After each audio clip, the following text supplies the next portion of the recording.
You said the arrival of non-human intelligence is a very big deal.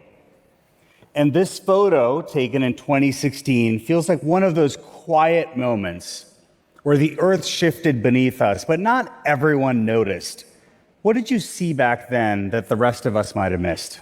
In 2016, we didn't understand what was now going to happen, but we understood that these algorithms were new and powerful. What happened in this particular set of games was in roughly the second game, there was a new move invented by AI in a game that had been around for 2,500 years that no one had ever seen. Technically, the way this occurred was that the system of AlphaGo was essentially organized to always maintain a greater than 50% chance of winning. And so it calculated correctly this move, which was this great mystery among all of the Go players, who are obviously insanely brilliant, mathematical and intuitive players. The question that Henry, Craig Mundy, and I started to discuss, right, is what does this mean? How is it that our computers could come up with something that humans had never thought about? I mean, this is a game played by billions of people. And that began the process that led to 2 books, and I think, frankly, is the point at which the revolution really started. If you fast forward to today, it seems that all anyone can talk about is AI, especially here at TED, but you've taken a contrarian stance. You actually think AI is underhyped. Why is that? And I'll tell you why. Most of you think of AI as, I'll just use the general term as ChatGPT. For most of you, ChatGPT was the moment where you said, oh my God, this thing writes, and it makes mistakes, but it's so brilliantly verbal. Right, that was certainly my reaction. Most people that I knew did that. It was visceral, yeah. This was 2 years ago. Since then, the gains in what is called reinforcement learning, which is what AlphaGo helped invent and so forth, allow us to do planning. And a good example is look at OpenAI O3 or DeepSeek R1, and you can see how it goes forward and back, forward and back, forward and back. It's extraordinary. In my case, I bought a rocket company because it was like interesting, and I know as one does. As one does, and it's an area that I'm not an expert in, and I want to be an expert. So I'm using deep research, and these systems are spending 15 minutes writing these deep papers. It's true for most of them. Do you have any idea how much computation 15 minutes of these supercomputers is? It's extraordinary. So you're seeing the arrival, the shift from language to language. Then you had language to sequence, which is how biology is done. Now you're doing essentially planning and strategy. The eventual state of this is the computers running all business processes, right? So you have an agent to do this, an agent to do this, an agent to do this, an agent to do this, and you concatenate them together, and they speak language among each other. They typically speak English language. I mean, speaking of just the sheer compute requirements of these systems, let's talk about scale briefly. You know, I kind of think of these AI systems as hungry hippos. They seemingly soak up all the data and compute that we throw at them. They've already digested all the tokens on the public internet, and it seems we can't build data centers fast enough. What do you think the real limits are, and how do we get ahead of them before they start throttling AI progress? So there's a real limit in energy. I'll give you an example. There's one calculation, and I testified on this week in Congress, that we need another 90 gigawatts of power in America. My answer, by the way, is think Canada, right? Nice people full of hydroelectric power, but that's apparently not the political mood right now. Sorry. So 90 gigawatts is 90 nuclear power plants in America. Not happening. We're building zero, right? How are we going to get all that power? This is a major, major national issue. You can use the Arab world, which is busy building 5 to 10 gigawatts of data centers. India is considering a 10 gigawatt data center. To understand how big gigawatts are is think cities per data center. That's how much power these things need. And the people look at it and they say, well, there's lots of algorithmic improvements and you will need less power. There's an old rule, I'm old enough to remember, right? Grove giveth, Gates taketh away, okay? The hardware just gets faster and faster. The physicists are amazing. Just incredible what they've been able to do. And us software people, we just use it and use it and use it. And when you look at planning, at least in today's algorithms, it's back and forth and try this and just watch it yourself. There are estimates, and you know this from Andreessen Horowitz reports, it's been well studied, that there's an increase in at least a factor of 100, maybe a factor of 1,000 in computation required just to do the kind of planning. The technology goes from essentially deep learning to reinforcement learning to something called test time compute, where not only are you doing planning, but you're also learning while you're doing planning. That is the, if you will, the zenith or what have you of computation needs. That's problem number one, electricity and hardware.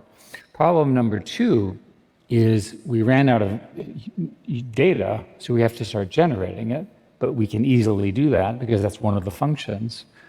And then the third question that I don't understand is what's the limit of knowledge? I'll give you an example. Let's imagine we are collectively all of the computers in the world, and we're all thinking based on knowledge that exists that was previously invented. How do we invent something completely new?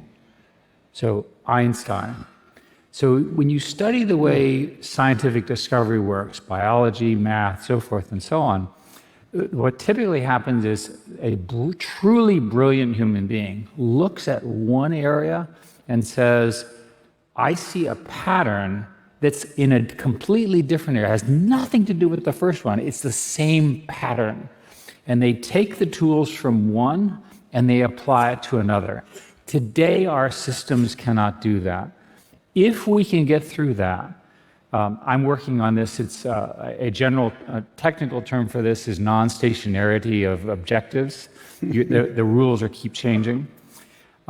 We will see if we can solve that problem. If we can solve that, we're going to need even more data centers, and we'll also be able to invent completely new schools of scientific and intellectual thought, which will be incredible.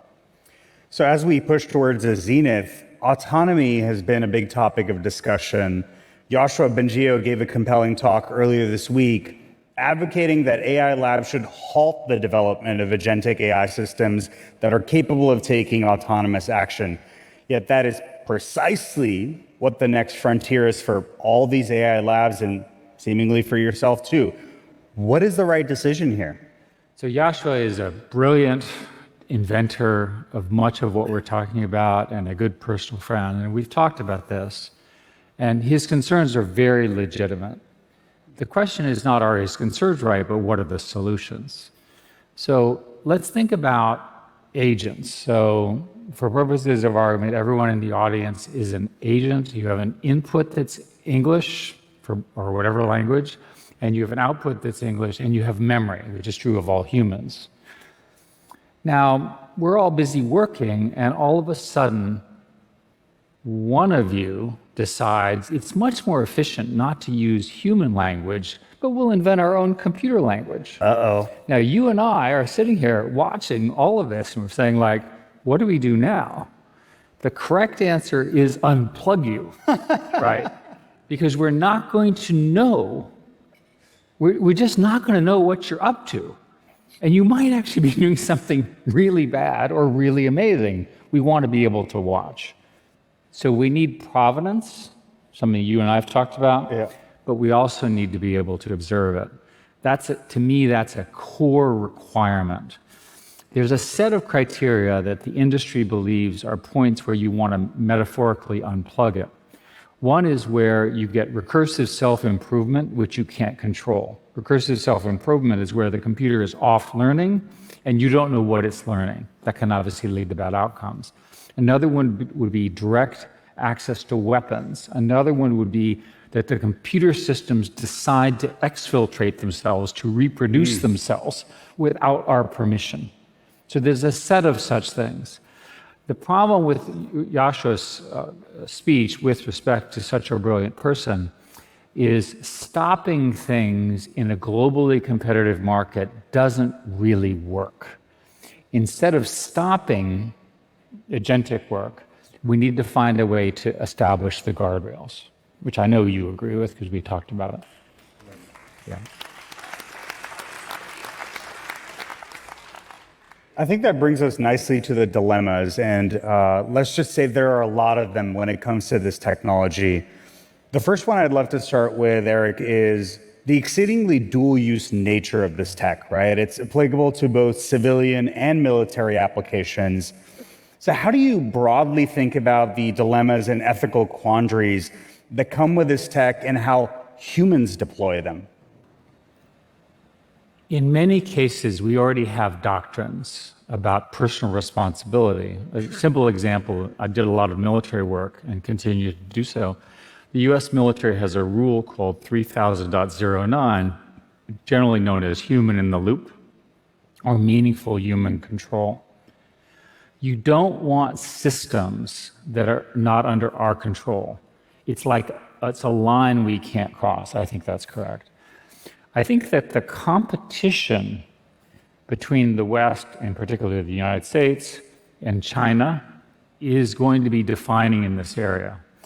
And I'll give you some examples. First, the current government has now put in essentially reciprocating 145% tariffs. That has huge implications for the supply chain. We in our industry depend on packaging and components from China that are boring, if you will, but incredibly important. The little packaging and the little glue things and so forth that are part of the computers. If China were to deny access to them, that would be a big deal. We are trying to deny them access to the most advanced chips, which they're super annoyed about. Dr. Kissinger asked Craig and I to do track 2 dialogues with the Chinese, and we're in conversations with them. What's the number one issue they raise? This issue. Indeed, if you look at DeepSeek, which is really impressive, they managed to find algorithms that got around the problems by making them more efficient. Right. Because China is doing everything open source, open weights, we immediately got the benefit of their invention and have adopted it into US things. So we're in a situation now, which I think is quite tenuous, where the US is largely driving, for many, many good reasons, largely closed models, largely under very good control. China is likely to be the leader in open source unless something changes, and open source leads to very rapid proliferation around the world. This proliferation is dangerous at the cyber level and the bio level, but let me give you why it's also dangerous in a more significant way, in a nuclear threat way. Dr. Kissinger, who we all worked with very closely, was one of the architects of mutual assured destruction, deterrence, and so forth. And what's happening now is you've got a situation where, I'll use an example. It's easier if I explain. You're the good guy, and I'm the bad guy, okay? You're 6 months ahead of me, and we're both on the same path for superintelligence, and you're going to get there, right? And I'm sure you're going to get there. You know, you're that close, and I'm 6 months behind. Pretty good, right? Sounds pretty good. No, these are network effect businesses. And in network effect businesses, it is the slope of your improvement that determines everything. So I used OpenAI or Gemini. They have 1,000 programmers. They're in the process of creating 1 million AI software programmers. What does that do? First, you don't have to feed them except electricity. So that's good. And they don't quit and things like that. Second, the slope is like this. Well, as we get closer to superintelligence, the slope goes like this.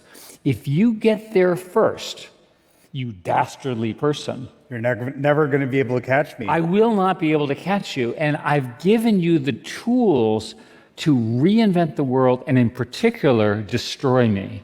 That's how my brain, Mr. Evil, is going to think. So what am I going to do? The first thing I'm going to do is try to steal all your code.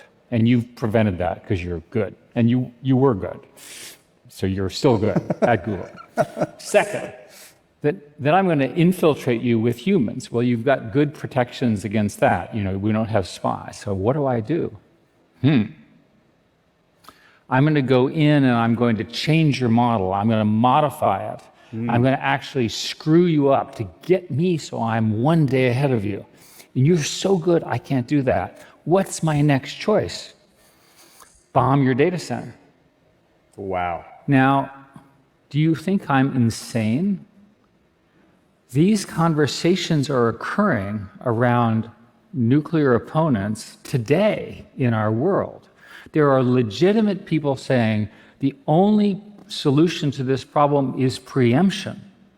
Now, I just told you that you, Mr. Good, are about to have the keys to control the entire world, both in terms of economic dominance, innovation, surveillance, whatever it is that you care about. I have to prevent that. We don't have any language in our society. The foreign policy people have not thought about this, and this is coming. When is it coming? Probably 5 years. We have time. We have time for this conversation, and this is really important.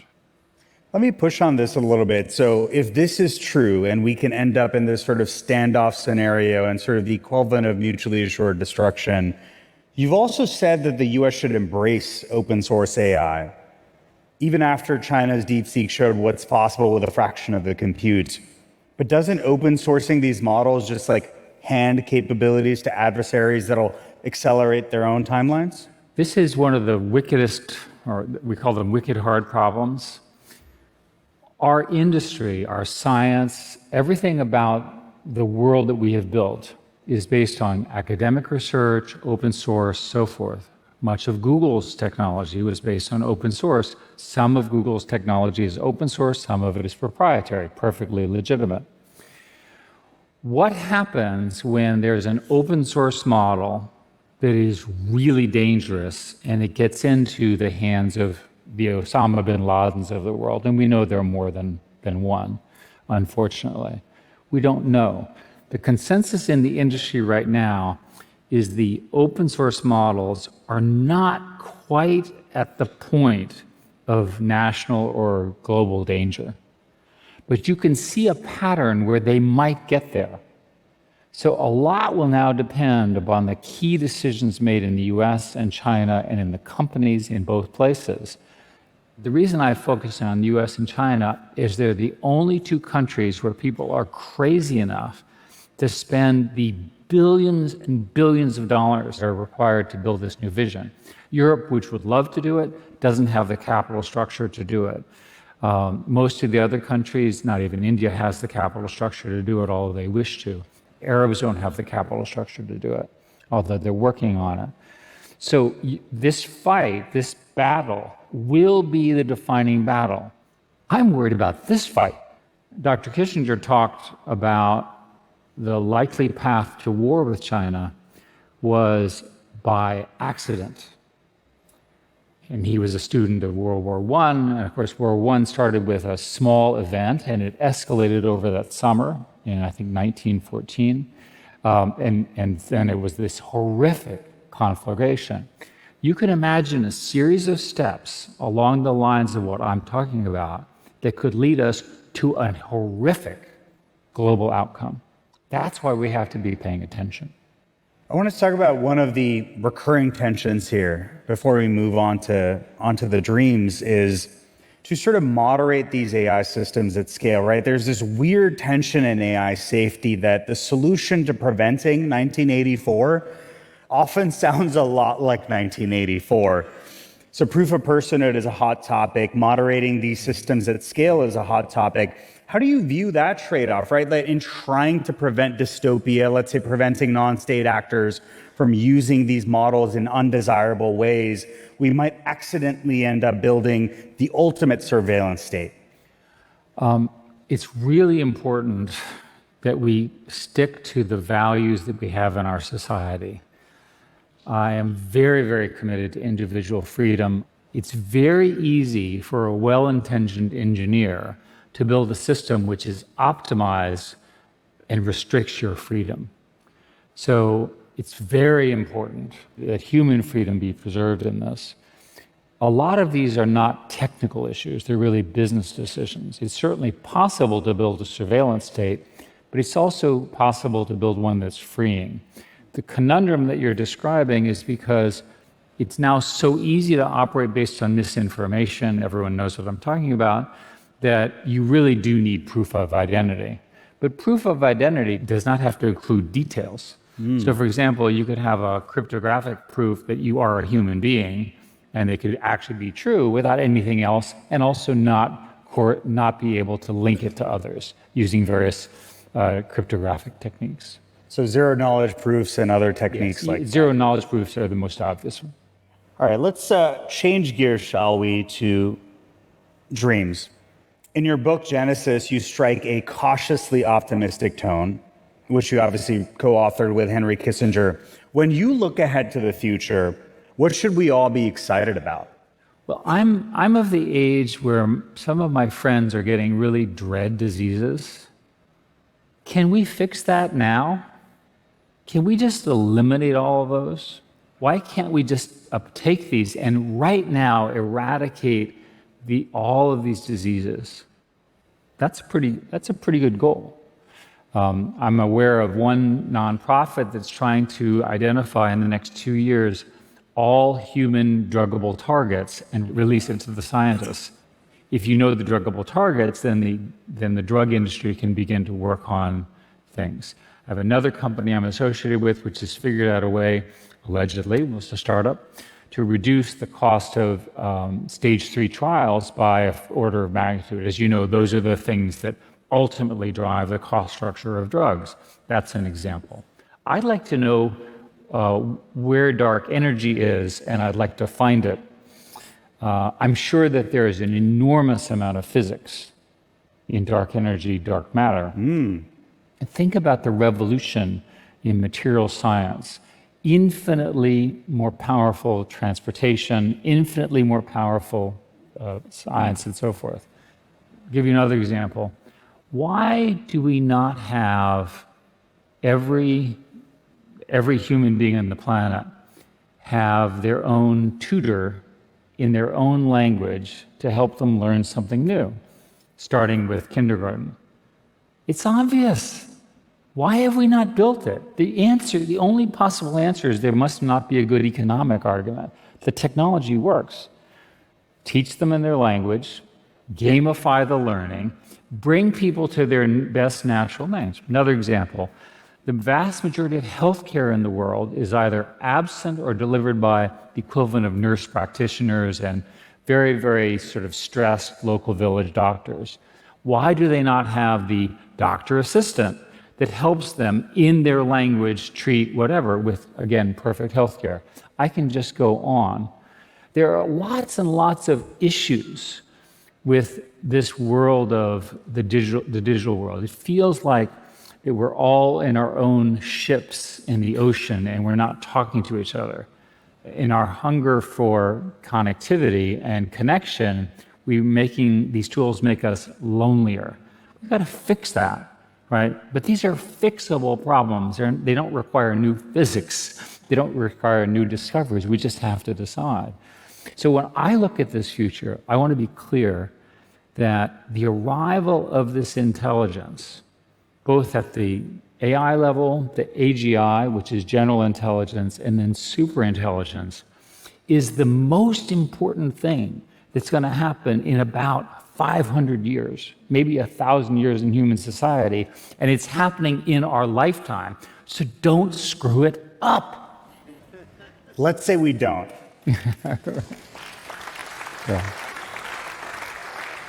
Let's say we don't screw it up. Let's say we get into this world of radical abundance. Let's say we end up in this place and we hit that point of recursive self-improvement. AI systems take on the vast majority of economically productive tasks. In your mind, what are humans going to do in this future? Like, are we all sipping pina coladas on the beach, like engaging in hobbies? You tech liberal, you. You must be in favor of UBI. No. Look, humans are unchanged in the midst of this incredible discovery.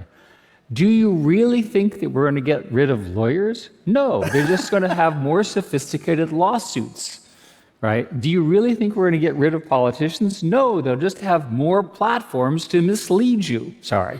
Oh my God. I can just go on and on and on. The key thing to understand about this new economics is that we collectively as a society are not having enough humans. Right, look at the reproduction rate in Asia is essentially 1.0 for two parents. This is not good, right? So for the rest of our lives, the key problem is going to get the people who are productive, that is in their productive period of lives, more productive to support old people like me, right, who will be bitching that we want more stuff from the younger people. That's how it's going to work.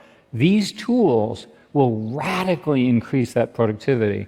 There's a study that says that we will, under the set of assumptions around agentic AI and discovery and the scale that I'm describing, which is a lot of assumptions, that you'll end up with something like 30% increase in productivity per year.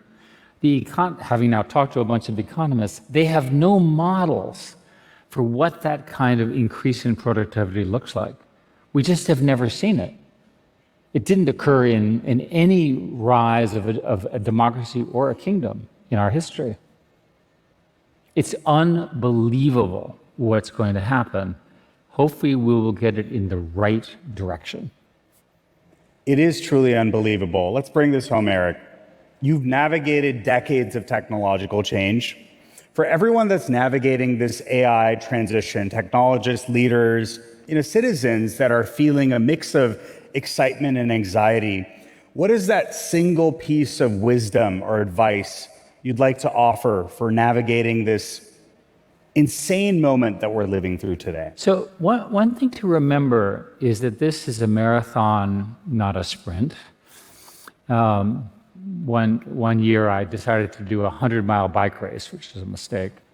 And the idea was, I learned about spin rate. Every day you get up and you just keep going. You know from our work together at Google that it's when you're growing at the rate that we're growing, you get so much done in a year, you forget how far you went. Humans can't understand that. And we're in this situation where the exponential is moving like this. As this stuff happens quicker, you will forget what was true 2 years ago or 3 years ago. That's the key thing. So my advice to you all is ride the wave, but ride it every day. Don't view it as episodic and something you can end, but understand it and build on it.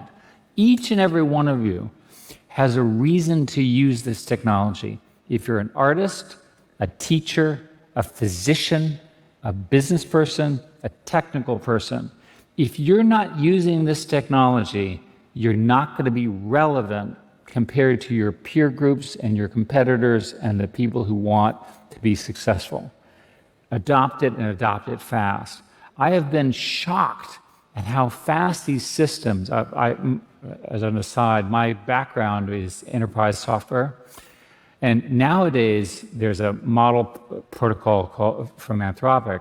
You can actually connect the model directly into the databases without any of the connectors. I know this sounds nerdy. There's a whole industry there that goes away because you have all this flexibility now. You can just say what you want, and it just produces